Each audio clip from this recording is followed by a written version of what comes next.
இப்போ எடப்பாடி சொல்லியிருக்காரு சார், முதல்வர் ஸ்டாலின் டெல்லி போயிட்டு வந்ததை பற்றி, நானும் தலைவர் தான்ற பேச்சில் தான் முதல்வர் போயிட்டு வந்திருக்காரு.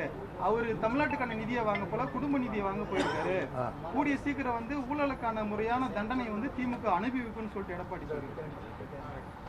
இப்படி நான் அவர் எடப்பாடி ஒரு முதலமைச்சராக இருந்தவர், ஒரு கட்சிக்கு தலைவராக எதிர்கட்சியாக இருந்தவர். அவர் இப்படி ஒரு ஃபில்த்தி சார்ஜ் பேசுவார் நான் எதிர்பார்க்கிறேன். ஏன்னா உங்கள் ஆட்சியிலிருந்து ஊழலுக்கான ஆட்சி, இதற்கான தண்டனை உங்களை காப்பாற்ற முடியாது, தண்டனையிலும் உங்களை காப்பாற்ற முடியாதுன்னு ஒரு கடுமையான. ஆமாம்மா, கொடனும் அடுவல்லையும் எங்கள் கேள்வி தான் நடக்குது. சட்டத்துறைக்கு பதவி எடுத்திருக்கீங்க, சட்டத்துறைக்கு பதவி எடுத்திருக்கீங்க. நீதிமன்றங்களுக்கு புதிய கட்டிடங்கள் போன முறை நீங்க சட்டத்துறை அமைச்சராக இருக்கும்போது கட்டி கொடுத்தீங்க. ஆமா, இப்ப நிறைய வாடகை கட்டடங்கள் இருக்குது. சொந்த கட்டடங்கள் மாற்ற ஏதாவது நடவடிக்கை எடுக்கணும்? இப்பதானே எடுத்திருக்கேன், யோசித்து பார்க்க.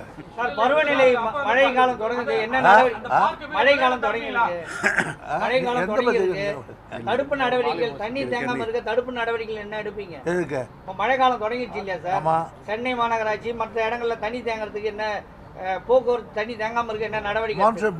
மான்சூன் பணம் நிறைய ஒதுக்கி இருக்காங்க, இப்போ நிறைய வேலை செய்துட்டு இருக்கோம், எல்லா இடங்களும் செய்திருக்காங்க.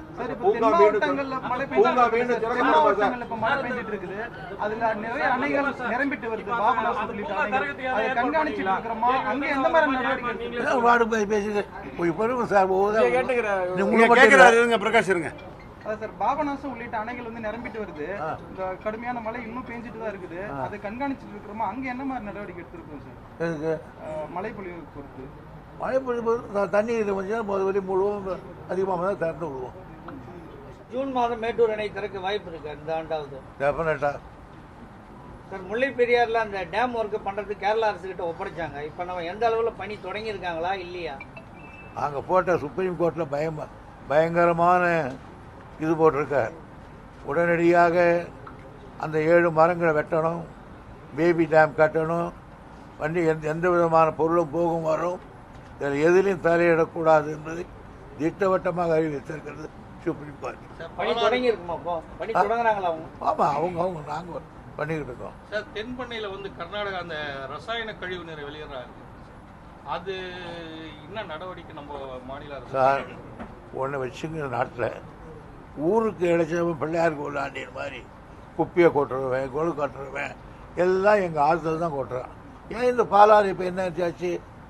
நீங்கள் வேலூர்லேருந்து பக்கம் வேலூர்லேருந்து இப்படி தான் போனோம், தண்ணீர் காங்கேயனூர் கீழே எல்லாம் தண்ணி கெட்டு போயிடுச்சு.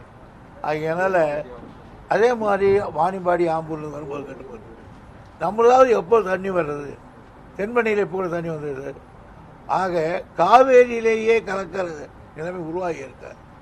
அதனால் எவ்வளோ தூரம் சொல்லி இருக்கிறோம், அது என்ன செய்ய முடியாது இருக்கும்.